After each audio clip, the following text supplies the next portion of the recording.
Picture this. The year is 2014 and Geometry Dash is in its 8th major update. You've never seen a wave, you've never seen the use of more than one color channel, but most importantly, you've never seen the use of custom songs on Newgrounds. Every single level uses the exact same 16 songs, and you've probably played 100 individual levels using the song Theory of Everything. Suddenly, 1.9 gets released and it would change the very fabric of GD music, as well as the whole game itself. In this video, I'm going to break down music used in GD over separate time periods, and analyze the trends and patterns of music in Geometry Dash. Which is basically whatever song Karma L uses. In order to figure this out, I listened to the most used songs in Geometry Dash in their entirety, and made a separate spreadsheet with the song, frequency, artist, genre, mood, energy, and year it was most used. The spreadsheet has every song that's been used in 10 or more levels, or 750 songs in total. With that said, we can come up with a good idea on how GD music has changed within the last 6 years.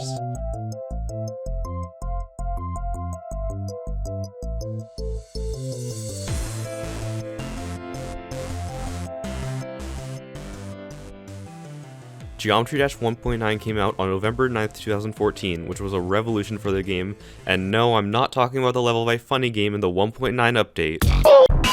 Not only were we able to use custom songs from Newgrounds in our levels, but RobTop added in features that allowed creators to create levels that were impossible to make before. Many people who played during 1.9 tend to have the most fond memories of it out of any update, and I can see why. It opened the door to many unique styles that creators before the update could only dream of, as well as some of the most memorable levels in the game. 2.0 came out on August 26th, but that just led to people abusing moving objects. With custom songs implemented, it was up to the community to collectively decide which artists they wanted to use in their levels. The results were quite predictable at first. Artists such as DJVI, Waterflame, and DJ Nate all posted their music on Newgrounds and produced songs that were used in the official Geometry Dash levels, as well as levels created in past updates. It would only make sense for creators in 1.9 to use the other songs these artists made. Eventually, creators in 1.9 found their favorite artists, but these artists were already established producers on Newgrounds. Some of these producers, such as DimRain47, already rose to fame on Newgrounds and left the site, only to be rediscovered by GD creators. Nevertheless, artists such as F777, Envy, and Paragon X9 were commonplaces in the community. While many people today complain about a song when it's used more than 10 times, there were songs that just couldn't go away no matter how hard people tried. Supernova was the most used song in GD, unsurprisingly, and it was used in 97 rated levels.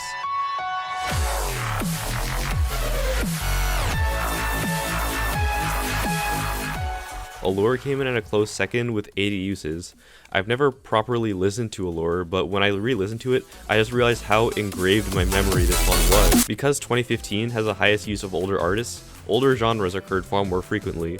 The loud kick drums and robotic sounding melodies of techno, as well as the driving bass lines of trance, were abundant. Dubstep was also existent, but it sounded different from how we know it today. Dubstep around this time incorporated a wobbly bass line,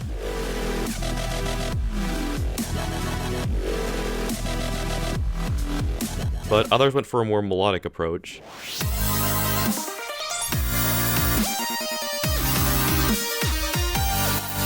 However, what really defined this period of GD music was video game soundtracks in chiptune, which made sense because, well, these songs were for video game levels, but it was just surprising seeing how abundant these songs were. Waterflame, for example, was everywhere, and Phantom Inc. produced chiptune songs that would be used in some of 1.9's most popular levels. What I found important enough to mention, but also relatively forgotten, was the use of band songs in Geometry Dash.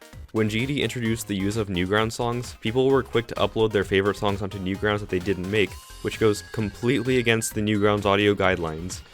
Unity by the Fat Rat and High Score by Panda Eyes were two of these songs before the original artists eventually added the songs themselves. Ask anyone who's played the game in 1.9 and they've probably listened to Energy Drink by Virtual Riot, another band song that was used in a few rated levels during its short lifespan. Nowadays, one surefire way for a song to become popular in the GD community is for that song to be used in a well-known Extreme Demon. But this only happened once in 1.9, and that song was At the Speed of Light. It was used in 46 total rated levels as of now, but its overuse in rated levels wasn't the reason why it got so much traction. It was because of a single level that became well known, Cataclysm by G-Boy. At the turn of the update, it was used in Bloodbath by Riot, which only reinforced its popularity. This was the foundation for music in Geometry Dash, but there were far more innovations to come.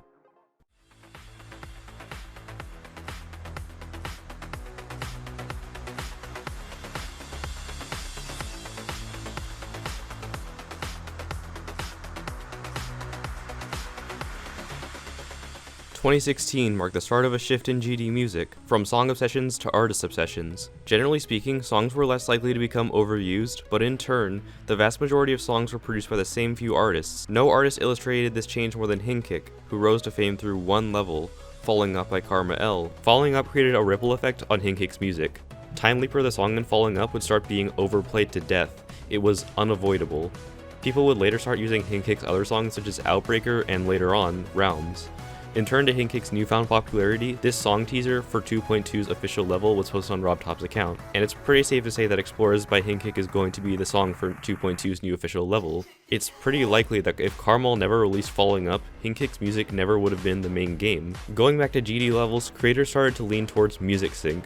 It was normal for levels in 1.9 to have very basic sync, syncing up the speed changes and portals with the music. Over time, creators started to care more about the sync in their gameplay, often syncing to the melody. Because of this, video game soundtracks and chiptune very quickly started to decline in popularity. While video game soundtracks succeeded in setting the mood for the level, it was rather difficult to make them sync to a GD level due to how chaotic the melody is. Electro House was always the most popular genre used in GD, characterized by a moderate tempo and a heavy, buzzing bass line. Acid Notation took this to an extreme with his heavily distorted bass lines, and no, I'm not going to play an example of his music because it's just that headache-inducing. As used as this genre has always been, 2016 was the peak of Electro House in GD. Dex Arson, Lockyn, and Boom Kitty were all examples of Electro House artists known around this time. Finally, Progressive House ended up peaking. Similar to Electro House, Progressive House, especially the Progressive House on Newgrounds, typically had emotional melodies and loud, full-sounding synths. A couple artists included Hinkik and Shut-Eye, who went by Moltex at the time. Overall, 2016 set the norm for GD levels, and unlike 2015, there were way more relevant artists and songs were less likely to be overused.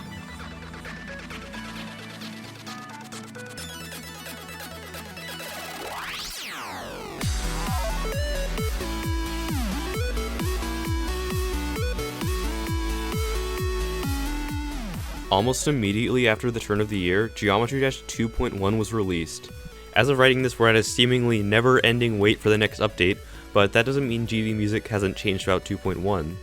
There was also a short period of time where Geometry Dash World was frequently played.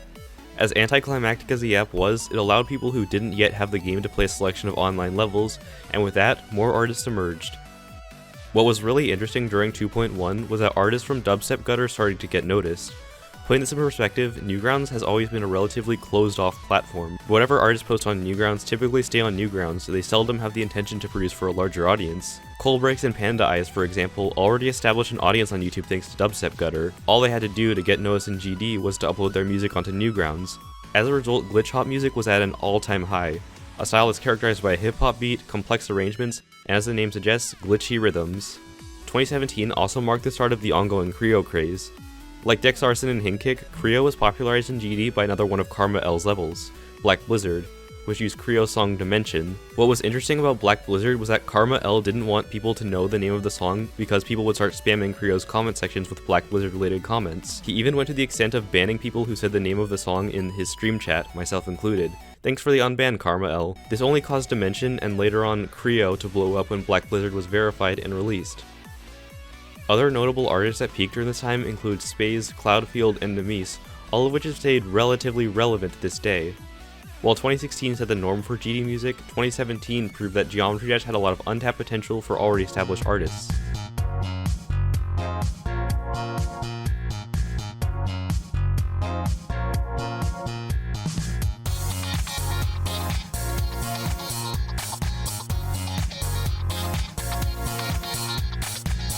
2018 would prove to have the most diverse selection of music out of any year. For starters, this marked the start of aesthetic music.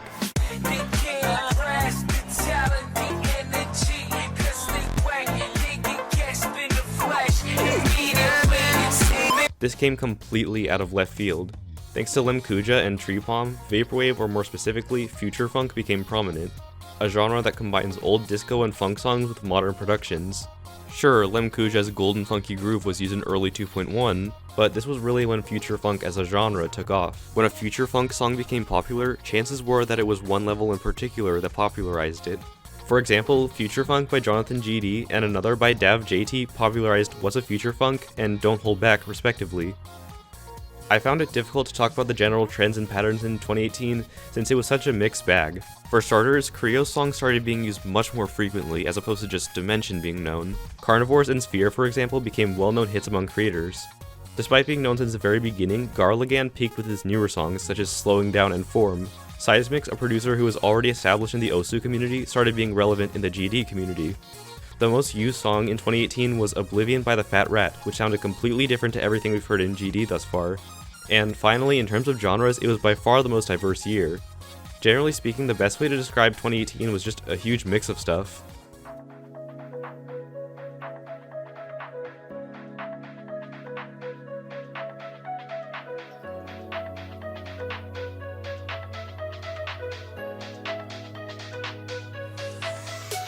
The best way I can describe music nowadays is that people are following the same trends I mentioned before this. With the skill ceiling ever rising, songs that are being used in Extreme Demons are unavoidable. Even well-known levels with not on Newgrounds songs or Nong get recognized. A few examples of this are Koareta and Cold Sweat using the Nong songs Fragile and Shiver respectively. While songs with Extreme Demons prove to be unavoidable, we have a much larger selection of songs to choose from, and I believe it's because we've collectively started to care more about artists over songs. If 2018 wasn't enough of an indicator over artist obsessions, just look at the feature tab today. Not as many songs have been overused like what we saw in, say, 1.9, but the vast majority of featured levels have songs produced by artists that were already relevant to the community. Creo, for example, is now a fan favorite and his music is unavoidable.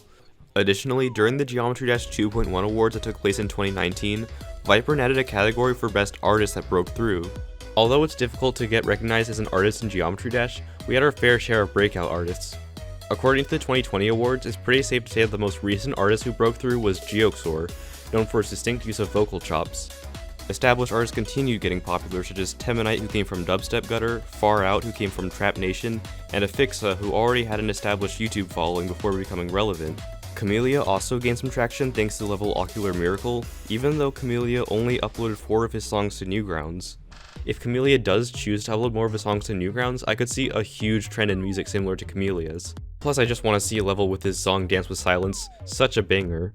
Going back to the genres, we had a very short trend of lo-fi hip-hop beats to Dash/Rage 2. Zorborax, formerly known as Zulu75, as well as Axel, started getting used in GD.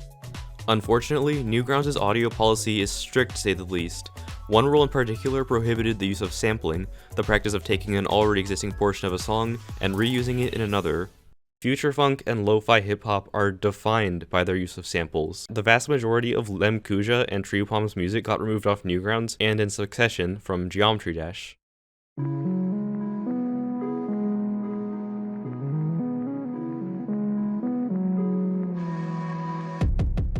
Before I start this section, I believe I committed a capital offense. I don't listen to Geometry Dash music, or at least not anymore. If you want to know what I do listen to, I listen to a lot of EDM, but there are only a few Newgrounds songs in my playlists. Hearing the differences between all of EDM and Newgrounds led me to find a few basic patterns in Newgrounds music.